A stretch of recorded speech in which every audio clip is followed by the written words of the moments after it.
selamat pagi adik-adik semua. Tentunya langsung berharap dalam keadaan sehat, dalam keadaan baik. Karena hari ini kita semua berkumpul lagi di sekolah minggu untuk bernyanyi buat Tuhan. Meskipun kita masih belum boleh berkumpul ya di gereja, tapi langsung percaya di rumah, dimanapun kalian berada, kita tetap disertai oleh Tuhan, ya kan? Nah, meskipun kita berkumpul secara online, ya kan, ketemu mukanya lewat layar TV atau layar handphone atau laptop, tapi langsung percaya, adik-adik semua semangat kan untuk bernyanyi pada sekolah minggu pada pagi hari ini. Nah, kali ini Lase Yuli ditemani lagi oleh kakak-kakak, dan hari ini kakak-kakaknya sudah siap di belakang sana untuk mengiringi Lase Yuli dan kalian semua bernyanyi pada hari ini. Nah, sebelum kita mulai kebaktian, Lase akan mengenalkan dulu kakak-kakaknya siapa aja sih? Kita harus tahu dong. Yang pertama, kakak Sultan. Nah, yang di belakangnya kakak Nil. Kemudian yang baju kotak-kotak, kakak Leo. Kemudian yang sebelah sini kakak Daniel. Iya ya, semuanya sudah semangat untuk mengiringi semua bernyanyi. Jadi Lase berharap semua yang ada di rumah, mama papa juga ikut bernyanyi ya. Semuanya bangkit berdiri, nggak boleh ada yang duduk ya, nggak boleh ada yang sambil ngemil ataupun belum mandi. Waduh, kalau mau bernyanyi buat Tuhan, menghadap Tuhan, kita harus siap dengan kondisi yang bagus ya, yang rapi. Nah, sebelum kita memulai kebaktian, Lase akan mengajak kita semua berdoa untuk memulai ibadah pada pagi hari ini ya. Semuanya lipat tangan, tunduk kepala, dan ikutin Lase berdoa. Tuhan Yesus, terima kasih pada pagi hari ini Tuhan berkenan untuk kami boleh berkumpul meskipun kami di rumah masing-masing di tempat yang terpisah, tapi kami percaya Tuhan hadir di setiap hati kami. Tuhan hadir di rumah kami. Di tempat kami berada, Tuhan selalu menjaga kami. Sekarang kami memulai ibadah sekolah minggu pada pagi hari ini. Kiranya Tuhan pimpin setiap acara dari awal sampai dengan akhir. Dan juga pimpin kami semua untuk boleh mendengarkan firman Tuhan pada siang hari ini. Terima kasih Bapa. Semua ini kami naikkan hanya di dalam nama Tuhan Yesus Kristus, Putra-Mu yang tunggal, Allah kami yang hidup. Haleluya. Amin. Semuanya masih tetap berdiri ya. Untuk mama papa, yuk barengan sama adik-adik semua kita mau bernyanyi buat Tuhan ya. Oke, kita menyanyi lagi yang pertama. Hari ini harinya, hari yang dijadikan Tuhan.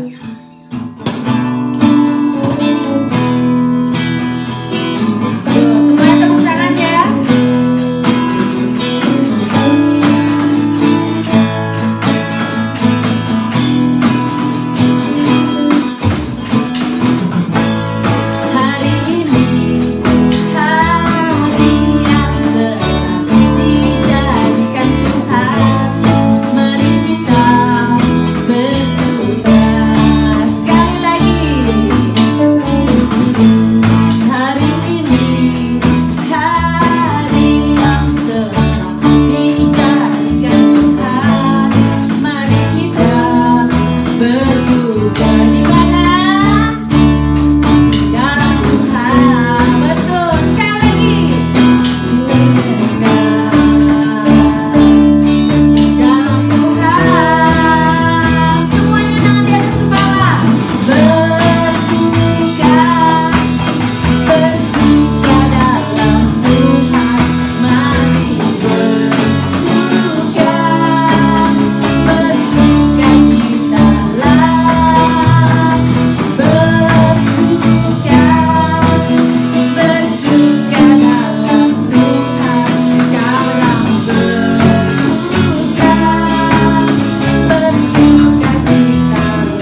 bernyanyi buat Tuhan ya.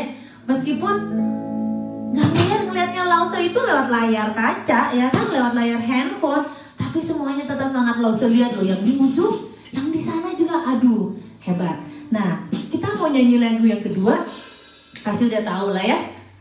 Kalau kalian cinta sama Tuhan, kita pasti selalu nyanyi I love you Jesus ya. Oke, kita siapkan hati kita mau bernyanyi buat Tuhan, tetap dengan posisi berdiri. Silakan kakak-kakak. Pakai gerakan jangan lupa. Jadi langsung taruh dulu ininya.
Oke, kita masih tetap semangat ya, masih tetap kuat, kakinya masih tetap kuat untuk berdiri, untuk bernyanyi dan bergerak.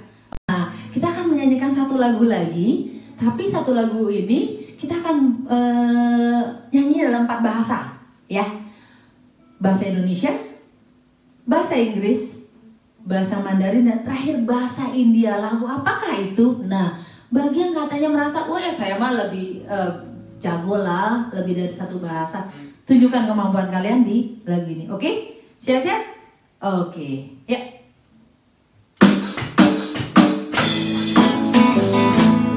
Semua tepuk tangan, semua berjoget boleh ya.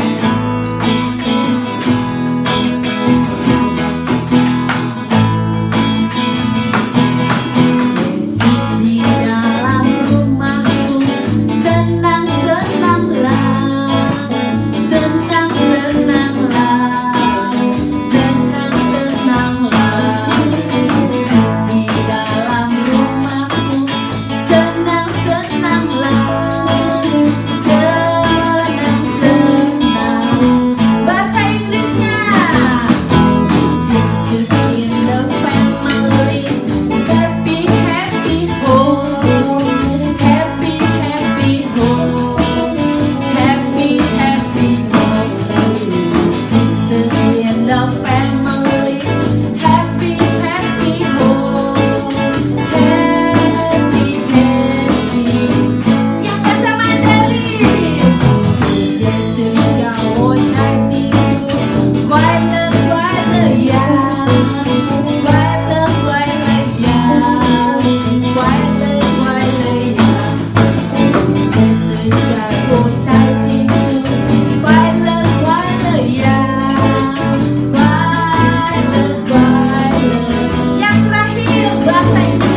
Tuhan Yesus nggak kelihatan, Tuhan selalu hadir di dekat kita, di hati kita, ya kan? Untuk itu, kalau kalian selalu berdoa, ya kan, baca kitab suci, ya kan, kemudian taat sama mama papa, pasti Tuhan Yesus senang. Tuhan melihat anak-anaknya, aduh, anak-anaknya jempol, ya kan? Nah, sebelum kita masukin dalam firman Tuhan, kita mau memberikan persembahan, ya. Nah, persembahan kali ini karena kita nggak berkumpul di gereja, persembahan kalian bisa minta papa mama untuk transfer ke rekening gereja GKI Bungur yang tercantum nanti di layar kaca adik-adik sekalian ya. Jadi nanti minta tolong mama papa transfer. Buat apa sih uang persembahannya? Tentunya akan dipakai untuk apa? Untuk hal-hal yang berguna yang akan disalurkan oleh gereja Bungur, ya kan? Untuk acara-acara yang akan gereja Bungur lakukan bersama jemaatnya dan orang-orang sekitar, ya. Oke, sambil nanti mama papa transfer, kita mau menyanyikan satu lagu persembahan, ya kan? Pasti adik-adik semua udah tahu. Kita mau nyanyikan lagu Betapa Hatiku. Dengan sikap berdoa, dengan sikap hormat kepada Tuhan Yesus.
Bapa yang berada di dalam surga, terima kasih untuk lagu-lagu persembahan yang sudah kami naikkan kepadamu. Kiranya setiap lagu yang kami sudah nyanyikan boleh berkenan kepada Bapa dan boleh menyenangkan hati Bapa. Dan Bapa, terima kasih untuk persembahan yang sudah diberikan oleh anak-anakmu ini melalui mama papanya. Kiranya setiap persembahan yang sudah diberikan dapat berguna dan dapat digunakan dengan baik untuk kegiatan-kegiatan di Gereja Bungur. Terima kasih Bapa untuk setiap anak-anakmu dan Papa Mama yang sudah memberikan dengan rela hati, dengan tulus hati. Bapa berkati setiap mereka dalam kehidupan mereka, sehingga mereka boleh berkenan setiap hari kepadamu. Terima kasih Bapa. Sebentar kami mau mendengarkan firman Tuhan. Kiranya Bapa membuat kami boleh mengerti setiap firman yang akan disampaikan, dan kami boleh melakukan setiap firman-Mu, setiap apa kata Bapa di dalam kehidupan kami sehari-hari. Jikalau kami masih di dalam hal-hal yang tidak berkenan, kami rela mau ditegur oleh Bapa. Karena kami percaya Bapa selalu sayang pada kami. Terima kasih Bapa untuk persembahan ini dan terima kasih untuk waktu ini. Semua ini kami naikkan hanya di dalam nama Tuhan Yesus Kristus. Kami berdoa dan mengucap syukur. Haleluya. Amin. Lalu berharap kalian semua dalam keadaan sehat ya. Nah, sebelum kita memulai ibadah online pada hari ini, sebelum kita mendengarkan cerita, kita mau berdoa kepada Tuhan. Tuhan Yesus, terima kasih kami diberikan kesempatan untuk mendengarkan firman Tuhan pada siang hari ini. Kiranya Tuhan boleh memberikan hati yang kami yang boleh mengerti, memberikan pikiran yang cerah, sehingga kami boleh mendengarkan firman Tuhan dari awal sampai akhir dengan baik. Dan ajar kami untuk selalu melakukan setiap firman yang Tuhan sudah sampaikan pada siang hari ini. Terima kasih Bapa, semua ini kami naikkan hanya di dalam nama Putra-Mu yang tunggal, Tuhan Yesus Kristus. Amin. Nah, hari ini Lause mau bercerita mengenai satu orang yang dipilih Tuhan untuk memimpin bangsa Israel. Ada yang tahu nggak siapa? Musa. Itu dulu. Sekarang Musanya sudah meninggal. Nah, ini orang ini adalah sebagai pengganti Musa. Siapa? Ada yang tahu nggak? Wah, betul, Yosua. Kita mau tahu sih Yosua itu siapa ya? Kenapa dia bisa dipilih Tuhan? Kenapa enggak Harun? Atau mungkin bangsa Israel atau orang-orang Israel lain yang lebih senior dibandingin Yosua? Nah, perlu adik-adik ketahui bahwa Yosua adalah orang yang selalu mengikuti perjalanan Musa memimpin bangsa Israel keluar dari Mesir sampai di padang gurun dan sampai dengan hari ini Lause mau cerita. Yosua semasa mudanya dihabiskan dalam pengembaraan di padang gurun bersama dengan Musa. Suka dan duka, kepahitan, komplain dari bangsa Israel, marah-marahnya bangsa Israel selalu dihadapi Musa dengan sabar. Dan juga Yosua sebagai pelayannya. Nah, Yosua di sini adalah hambanya Musa atau pelayannya Musa yang selalu mengikuti perjalanan Musa memimpin bangsa Israel selama 40 tahun sampai akhirnya Musa meninggal dunia. Tuhan Allah melihat Yosua sosok yang setia. Kenapa? Di dalam memimpin bangsa Israel tentunya bukan sesuatu yang menyenangkan, bukan? Apalagi bangsa Israel adalah bangsa yang mungkin nggak ramah dan juga bangsa yang tidak pernah berterima kasih kepada Tuhan Allah, yang selalu memelihara mereka, yang selalu memberikan kebutuhan mereka, tapi mereka selalu komplain, mereka selalu merasa tidak puas. Nah, tentunya Yosua dianggap seseorang yang selalu setia menghadapi segala macam hal yang dihadapi bersama bangsa Israel. Itulah Tuhan Allah melihat Yosua sebagai sosok yang baik. Selain itu, Yosua juga selalu berpegang pada firman Tuhan, melakukan segala sesuatu berdasarkan firman Tuhan yang tertulis di dalam kitab Taurat zaman dulu. Dia selalu membaca firman Tuhan, dia selalu merenungkannya dan dia melakukannya. Tidak hanya dibaca, tidak hanya direnungkan, tapi juga dilakukan dalam kehidupan Yosua selama memimpin bangsa Israel. Nah, ingat apa janji Allah kepada bangsa Israel? Betul, Allah akan memberikan tanah perjanjian kepada bangsa Israel. Waktu zamannya Musa dan sekarang zamannya Yosua, memimpin bangsa Israel untuk menuju tanah Kanaan, tanah perjanjian. Nah, ketika Musa sudah meninggal dunia, Yosua dipilih Tuhan Allah untuk memimpin bangsa Israel. Suatu hari Tuhan Allah berkata kepada Yosua, Yosua, Yosua. Kemudian Yosua mendengar suara Tuhan dan dia menjawab, "Ya Allah, ini hambamu di sini. Jangan takut," kata Allah Bapa. "Seperti waktu aku menyertai Musa di padang gurun bersama bangsa Israel, aku pun akan memimpin dan menyertai kamu ketika memimpin bangsa Israel. Aku menunjuk kamu untuk memimpin bangsa ini untuk sampai ke negeri Kanaan, ke negeri perjanjian. Jadi kamu gak usah khawatir. Kamu harus kuatkan dan teguhkan hatimu untuk memimpin bangsa Israel." Nah, kira-kira Yosua akan menolak atau menerima perintah dari Tuhan? Iya, Yosua menerima apa yang difirmankan, apa yang diperintahkan Tuhan Allah. Kenapa? Karena ada janji Allah. Dia akan selalu menyertai Yosua kapanpun, dimanapun, selama memimpin bangsa Israel. Tentunya memimpin bangsa Israel untuk menuju tanah perjanjian bukan hal yang mudah, bukan hal yang gampang. Bangsa Israel, bangsa yang tegar tengkuk istilahnya, yaitu bangsa yang keras kepala, bangsa yang tidak pernah bersyukur atas kasih pemeliharaan Tuhan. Tapi Tuhan Allah selalu dengan sabarnya menghadapi bangsa Israel. Nah, bangsa Israel tuh disebutnya keras kepala. Mungkin bisa disebut bangsa yang tidak tahu berterima kasih. Tapi Tuhan Allah selalu sayang. Kenapa? Karena bangsa Israel adalah bangsa pilihan Allah. Bangsa yang akan dijanjikan untuk menempati tanah perjanjian suatu saat nanti. Nah, Yosua tahu begitu banyak rintangan, begitu banyak kendala, masalah yang akan dihadapi Yosua. Tapi Yosua tetap semangat, tetap happy. Kenapa? Karena Tuhan Allah berbicara sendiri kepada Yosua. Tidak akan pernah meninggalkan dan selalu akan disertai seperti dia menyertai Musa. Nah,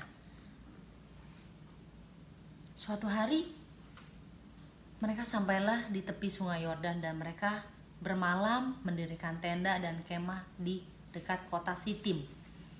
Sungai Yordan ini membatasi dengan negeri perjanjian yang akan didiami oleh bangsa Israel. Wah, Yosua pikir, wah, perjalanan saya bersama dengan bangsa Israel sebentar lagi akan menemui tanah perjanjian, akan sampai ke tanah perjanjian. Tinggal sedikit lagi perjalanannya, hanya tinggal melewati sungai Yordan. Tapi dia berpikir, dia nggak tahu di sana, di negeri perjanjian di tanah Kanaan itu, orang-orangnya seperti apa, masyarakatnya gimana. Karena bangsa Israel harus berperang melawan bangsa Kanaan, betul? Kalau menduduki suatu negara seperti dulu zaman penjajahan Belanda dan Jepang menduduki Indonesia, harus berperang kan? Nah, sama seperti halnya bangsa Israel. Ketika dia akan merebut tanah perjanjian, tanah Kanaan, bangsa Israel harus berperang melawan bangsa Kanaan. Bukan dengan hal mudah untuk merebut tanah Kanaan, bukan? Nah, oleh karena itu Yosua seperti yang difirmankan Tuhan bahwa dia harus membawa bangsa Israel menuju tanah Kanaan, menyeberangi sungai Yordan. Nah, Yosua harus melakukan strategi, harus memikirkan cara-caranya seperti apa agar bangsa ini bisa sampai ke tanah Kanaan. Nah, kemudian Yosua mempunyai ide. Dia akan mengirimkan 2 orang mata-mata dari bangsa Israel. 2 orang mata-mata ini akan dikirim terlebih dahulu ke kota Yeriko, salah satu kota di negeri Kanaan. 2 orang ini akan melihat apa sih kelemahan bangsa Kanaan, apa sih kekuatan mereka, bagaimana orang-orang di sana, sehingga nanti dua orang mata mana ini akan memberitahukan kembali kepada Yosua. Nah, kenapa sih yang dituju adalah tanah Kanaan? Karena Allah ingin menghancurkan dan ingin memusnahkan orang-orang di tanah Kanaan. Kenapa? Orang-orang di tanah Kanaan itu adalah orang-orang dari sekian bangsa yang ada di dunia yang sangat jahat. Mereka selalu melakukan perbuatan berdosa. Mereka selalu melakukan perbuatan yang tidak menyenangkan hati Allah. Allah sudah sering memperingatkan mereka, tapi mereka tidak mendengarkan. Mereka masa bodoh. Apa saja yang perbuatan yang dilakukan oleh bangsa Kanaan? Mereka menyembah berhala, menyembah dewa-dewa. Padahal Tuhan Allah sudah memperingatkan mereka untuk menyembah Allah Bapa, tapi mereka tidak mau menyembah Allah Bapa. Mereka menyembahnya dewa. Mereka melakukan apa? Mereka melakukan perbuatan yang tidak menyenangkan, yaitu pelacuran. Melakukan sesuatu yang tidak terpuji di kuil-kuil keagamaan, di tempat-tempat ibadah. Kemudian mereka melakukan apa? Penjualan manusia-manusia antar manusia ke orang lain, ke bangsa lain, dan perbuatan jahat lainnya. Jadi Tuhan Allah melihat bangsa Kanaan tidak bisa diperingatkan lagi. Bangsa Kanaan harus dimusnahkan. Caranya dengan harus dikalahkan oleh bangsa Israel untuk mengalahkan bangsa Israel untuk berperang melawan bangsa Kanaan. Nah, dua orang mata-mata ini mereka sampailah di kota Yeriko, salah satu kota di negeri Kanaan. Ketika mereka sampai ke sana, mereka harus menginap karena hari sudah malam. Nah, mereka sampailah di sebuah rumah. Sebuah rumah yang dihuni oleh satu orang wanita yang bernama Rahab. Nah, ternyata wanita ini pekerjaannya adalah seorang pelacur. Adik-adik tahu pekerjaan pelacur apa? Pekerjaan yang menerima pria-pria atau lelaki-lelaki yang bukan suaminya untuk tinggal di rumahnya. Dengan imbalan si wanita ini akan mendapatkan uang. Itu pekerjaan Rahab. Tentu tidak boleh. Tentu perbuatan ini adalah perbuatan yang tidak terpuji, yang Tuhan Allah tidak setuju. Nah, ketika dua orang pengintai atau mata-mata ini bermalam menginap di rumah Rahab, ternyata kedatangan dua orang ini didengar oleh para prajurit kota Yeriko, bangsa Kanaan. Raja kota Yeriko meminta prajurit-prajurit ini datang ke rumah Rahab untuk menangkap dua orang tadi. Nah, ketika mereka sampai di rumah Rahab, para tentara ini meminta Rahab untuk menyerahkan dua orang tadi. Dua orang mata-mata bangsa Israel. Apa yang dikatakan Rahab, adik-adik? Rahab bilang, "Oh iya bener Pak, tadi memang ada dua orang asing datang ke rumah saya. Tapi setelah itu mereka langsung pergi karena mereka pikir hari sudah malam dan pintu gerbang akan ditutup. Jadi mereka buru-buru pergi dan mereka keluar dari kota Yeriko ini. Dan saya nggak tahu mereka pergi kemana. Mungkin kalau bapak-bapak kejar mereka, mereka bisa ditangkap Pak. Coba deh bapak kejar, coba bapak segera temuin mereka. Mereka belum tentu jauh. Mereka pasti masih ada di sekitaran sungai Yordan." Nah, Rahab berbohong untuk menyelamatkan dua orang tadi, sehingga tentara-tentara kota Yeriko mengejar dua orang yang dikatakan oleh Rahab. Sebenarnya dua orang tadi ada di dalam rumah Rahab. Rahab menyembunyikan mereka di lantai atas rumahnya, menyembunyikannya di tumpukan jerami sehingga mereka tidak ketahuan, dan bangsa dan tentara-tentara kota Yeriko tidak perlu masuk ke dalam rumah untuk mengecek dua orang tadi. Selamat nggak? Selamat, berkat Rahab, dan juga tentunya berkat pertolongan Tuhan melalui Rahab. Nah, kemudian Rahab menemui dua orang tadi dan dia bilang, "Bapak-bapak, tadi barusan ada tentara Yeriko mau menangkap kalian berdua. Tapi saya bilang ke mereka bahwa kalian berdua sudah pergi meninggalkan kota Yeriko dan mereka mengejar ke arah sungai Yordan. Saya nggak tahu apakah mereka tahu kalau saya berbohong. Yang penting adalah bapak-bapak sekalian selamat dari kejaran tentara-tentara kota Yeriko. Wah, si bapak ini bilang, terima kasih ya Bu Rahab, kita bisa selamat berkat Bu Rahab sudah menyembunyikan kami di sini, sudah menyelamatkan kami di sini. Terima kasih ya. Iya Pak. Kemudian Rahab bercerita dan ngobrol dengan dua mata-mata ini. Dia bilang, saya dan seluruh kota Yeriko tahu bahwa kota Yeriko ini akan di bumi hanguskan, akan dimusnahkan oleh Allah Bapa. Allahnya kalian, Allahnya bangsa Israel. Kenapa? Karena saya tahu dan kita semua tahu bahwa Allahnya orang Israel itu begitu marah, begitu kesal dengan sikap-sikap kami sebagai bangsa Kanaan yang sudah tidak mau mendengarkan Allah Bapa, yang sudah tidak taat kepada Allah Bapa. Dan kami selalu setiap hari melakukan kejahatan dan kejahatan. Kami selalu melakukan perbuatan berdosa. Allah Bapa sangat murka. Dan saya sendiri mendengar bahwa sebentar lagi bangsanya Israel, bangsa bapak-bapak sekalian, akan datang ke kota kami, akan datang ke negeri kami untuk menyerang kami, untuk membunuh semua orang Kanaan. Dan bangsa Israel akan merebut tanah perjanjian ini, tanah Kanaan ini untuk menjadi milik mereka. Kami sangat takut karena kami tahu orang Israel itu mempunyai Allah yang hebat, mempunyai Allah yang dahsyat, yang sudah memimpin bangsa Israel dulu keluar dari Mesir dan bisa melewati laut Teberau, bisa selamat dari kejaran bangsa Mesir.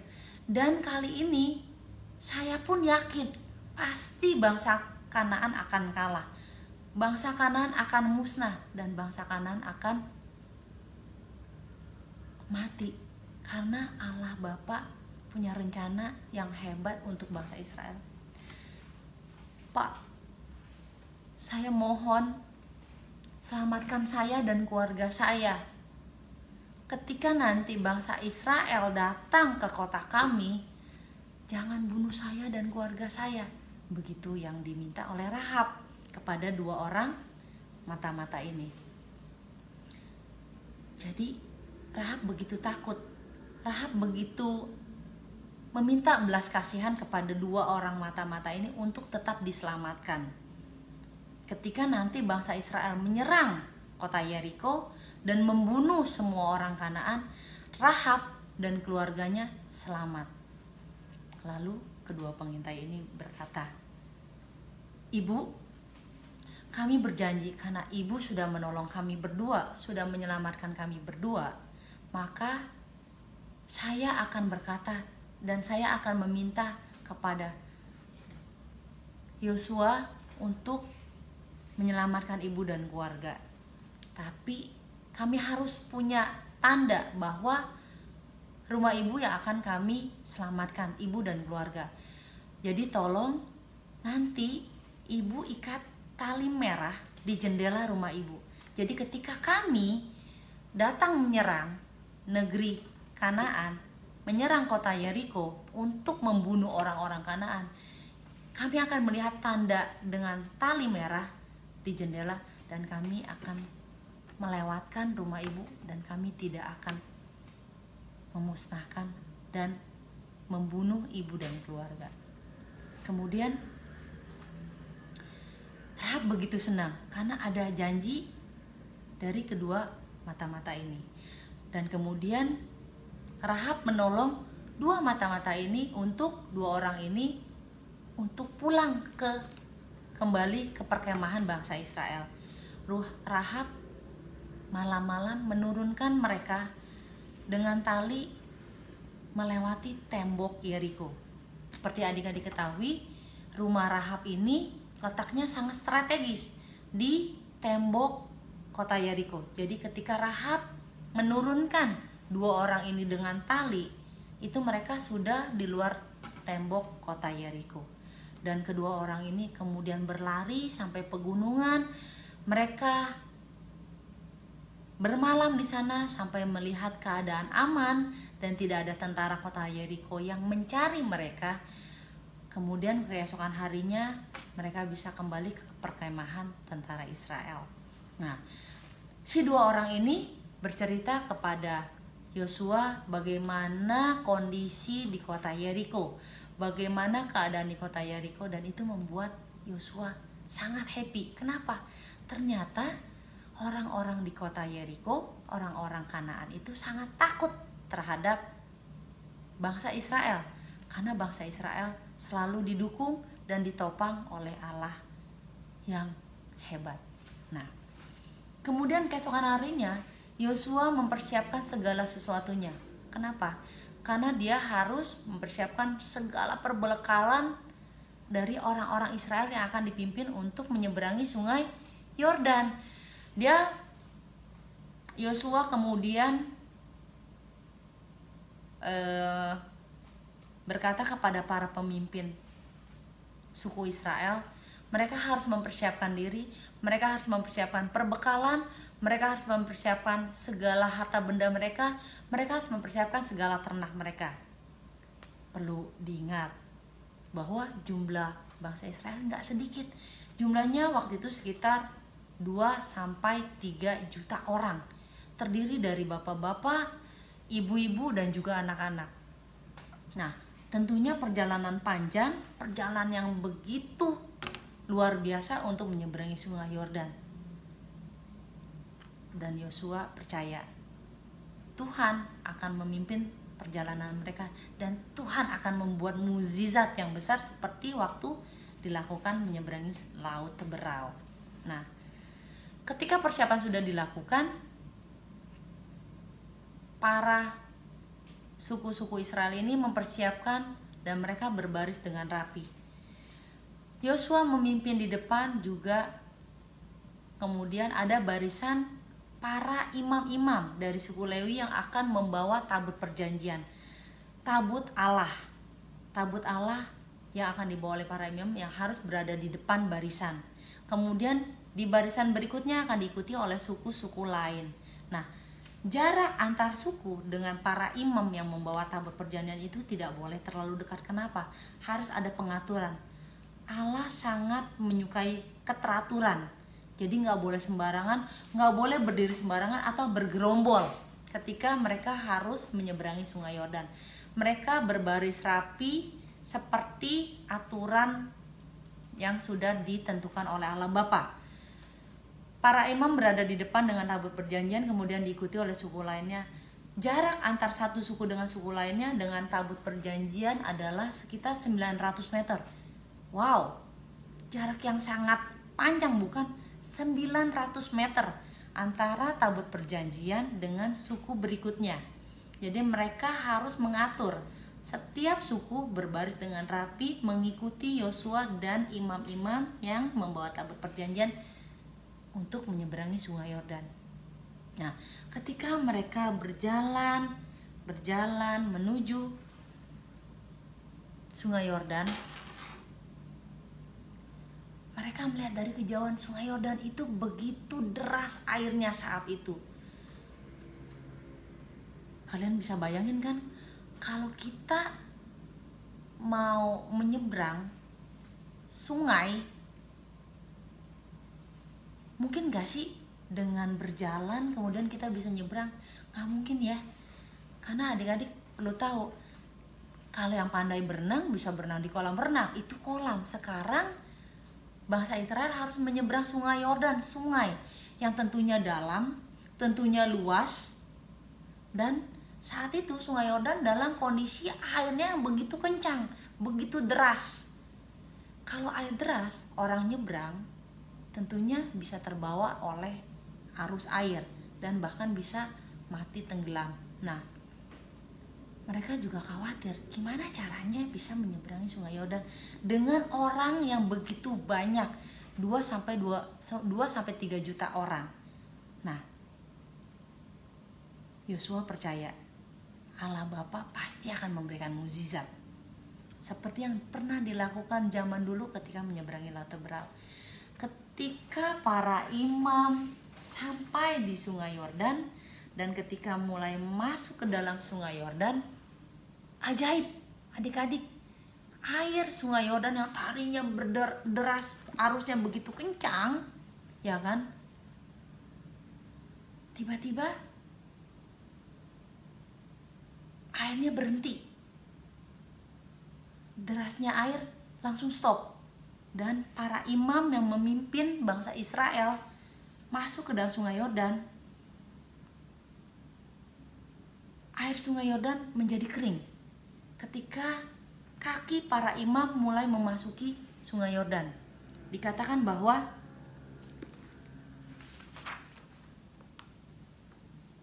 air tiba-tiba berhenti arusnya dan dasar Sungai Yordan menjadi kering. Artinya tidak ada air sama sekali. Mereka bisa melewati Sungai Yordan dalam keadaan kering seperti dulu waktu mereka melewati Laut Teberau. Wow, begitu hebat mukjizat yang Allah berikan kepada bangsa Israel. Begitu besar dan begitu sayangnya Allah terhadap bangsa Israel sehingga mereka bisa melewati tantangan yang sangat menakutkan di Sungai Yordan. Para imam dengan tabut perjanjiannya, mereka berhenti di tengah Sungai Yordan. Kenapa? Mereka harus membiarkan setiap suku-suku Israel melewati Sungai Yordan. Bayangkan yang seperti Lausuf bilang tadi, ada 2 juta sampai 3 juta orang yang harus menyeberang. Ada ibu-ibu, ada anak-anak, bahkan ada hewan ternak. Berapa lama waktu yang dibutuhkan dan berapa panjang barisan yang harus dilewati, yang harus melewati Sungai Yordan untuk sampai ke seberang Sungai Yordan. Dan para imam harus menunggu barisan-barisan itu selesai sampai barisan paling akhir menyeberang. Wah, dibutuhkan waktu beberapa jam kan? Wah, itu benar-benar hebat, dahsyat. Nah, kalau tidak ada campur tangan Allah, kalau tidak ada penyertaan Allah kepada bangsa Israel, mungkinkah mereka bisa menyeberangi Sungai Yordan? Gak mungkin. Tapi karena tangan Allah, karena kuasa Allah, mereka bisa melewati dan menyeberangi Sungai Yordan. Nah, ketika suku terakhir sampai di seberang Sungai Yordan, barulah para imam yang membawa tabut perjanjian itu berjalan sampai ke ujung Sungai Yordan. Apa yang terjadi setelah mereka bisa melewati Sungai Yordan? Arus sungainya kembali. Dan seperti sedia kala, dengan arus yang kencang, dengan air yang banyak, dengan deburan-deburan ombak-ombak kecil, Sungai Yordan kembali berarus kencang. Seperti tadi, bayangin, ketika mereka lewat, air sungainya kering. Tapi ketika mereka sudah selewat, air sungainya kembali berarus kencang. Hebat ya, Tuhan Allah memang hebat. Nah, sebelum mereka sampai di seberang, Yosua berkata kepada 12 orang dari 12 suku untuk mengambil batu dari dasar Sungai Yordan. Jadi sebelum mereka sampai ke seberang, 12 orang dari 12 suku Israel mengambil masing-masing batu dari dasar Sungai Yordan. Untuk apa ya batu itu? Karena Yosua mau membuat tugu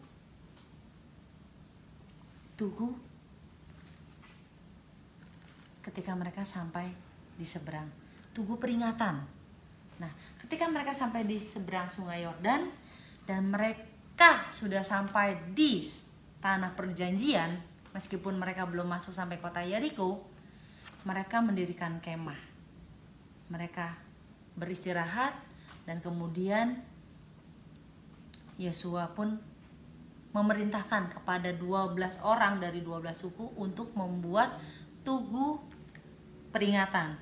Tugu peringatan ini dibuat dari 12 batu yang tadi mereka sudah kumpulkan dari dasar sungai Yordan. Apa sih yang diinginkan Yosua dengan tugu peringatan tersebut? Ketika mereka mendirikan kemah, membuka perbekalan, dan mereka bermalam di wilayah Gilgal yang sudah masuk dalam wilayah tanah perjanjian tersebut, mereka membangun tugu peringatan. Tujuannya apa? Tujuannya adalah ketika anak-anak mereka yang masih kecil dan melihat nanti dan bertanya, untuk apa tugu ini? Ini adalah untuk memperingati bahwa Tuhan Allahnya bangsa Israel sudah memimpin perjalanan bangsa Israel menyeberangi sungai Yordan, menyertai bangsa Israel dalam setiap kesulitan, sehingga setiap anak-anak bangsa Israel bisa melihat Tuhan Allah itu tetap setia, Tuhan Allah itu tetap sabar menghadapi bangsa Israel, dan Tuhan Allah itu selalu menyertai perjalanan bangsa Israel sampai memasuki negeri perjanjian. Jadi di tugu peringatan tersebut, Yosua ingin memberikan satu pesan bahwa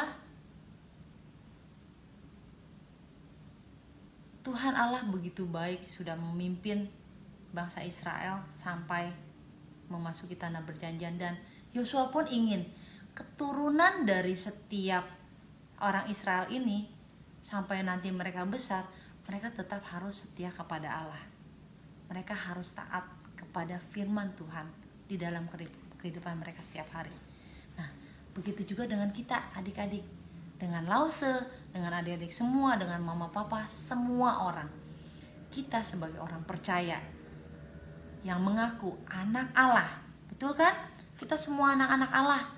Kalau mengaku anak Allah, buktinya apa?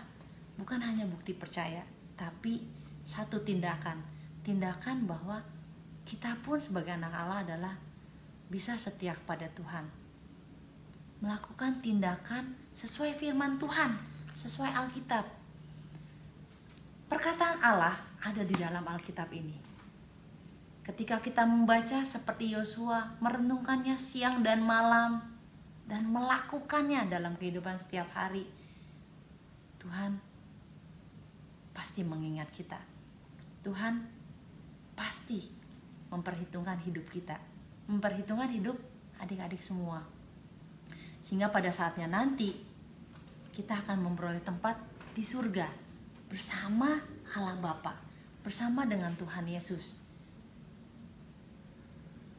Jadi satu hal adalah kita sebagai anak-anak Tuhan, kita sebagai umat percaya, sebagai orang-orang percaya, dan sebagai umat yang sudah ditebus oleh darah Tuhan Yesus,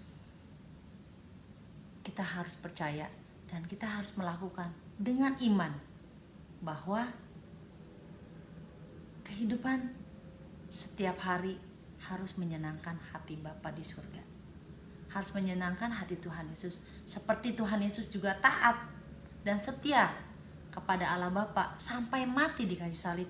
Begitu juga hidup kita, hidup adik-adik semua harus selalu taat kepada Tuhan. Dari kecil sampai nanti kalian besar, nanti kalian sampai tua, sampai waktunya nanti dipanggil Tuhan, hidup kita harus menyenangkan hati Tuhan. Caranya gimana? Baca firman, direnungkan, dan dilakukan. Oke, untuk ayat hafalan hari ini diambil dari Yosua 1 ayat 9 yang berbunyi, kuatkan dan teguhkanlah hatimu, janganlah kecut dan tawar hati, sebab Tuhan Allahmu menyertai engkau kemanapun engkau pergi. Oke, itu dicatat. Jangan lupa inti pelajaran yang dicatat hari ini. Sekian untuk firman Tuhan hari ini. Sampai ketemu minggu depan di sekolah minggu online. Shalom.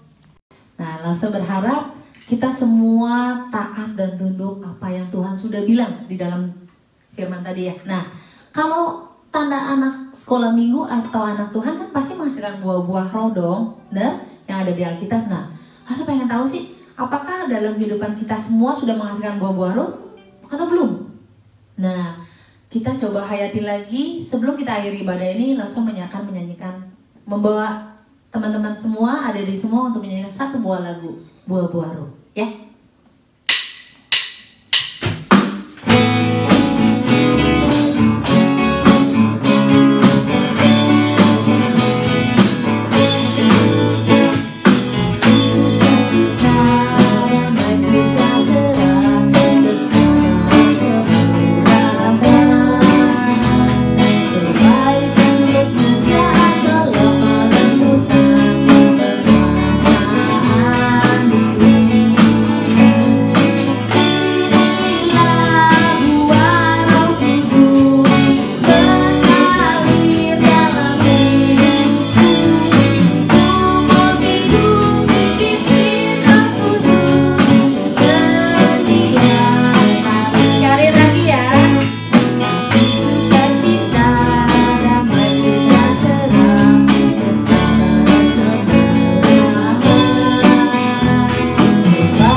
Allah Bapa yang berada di dalam surga, terima kasih sudah mengiringi kami semua dari awal tadi sampai akhir, di mana kami semua boleh bernyanyi, boleh mengeluarkan suara kami, dan juga boleh mendengarkan firman Tuhan. Bapa, kami mau berubah, kami mau menjadi anak Tuhan yang lebih baik hari demi hari, seperti yang difirmankan tadi. Bapa, pimpin setiap langkah hidup kami, dari kami seusia hari ini sampai kami besar nanti.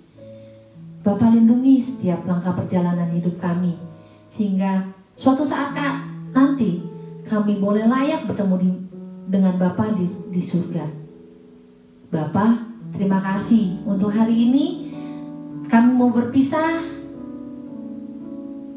dan kami mau bertemu lagi di sekolah minggu depan. Dan kami mau bertanggung jawab atas setiap tubuh kami, setiap apa yang Bapak berikan kepada kami. Terima kasih Bapak. Semua ini kami naikkan hanya di dalam nama Tuhan Yesus Kristus. Kami berdoa dan mengucap syukur. Haleluya. Amin. Hi my friends, please stay at home and stay in Christ. Kasih sukacita, damai sejahtera, kesabaran kemurahan, kebaikan kesetiaan kelemah lembutan, penguasaan diri. Inilah buah Roh Kudus mengalir dalam hidupku. Ku mau hidup dipimpin Roh Kudus setiap hari.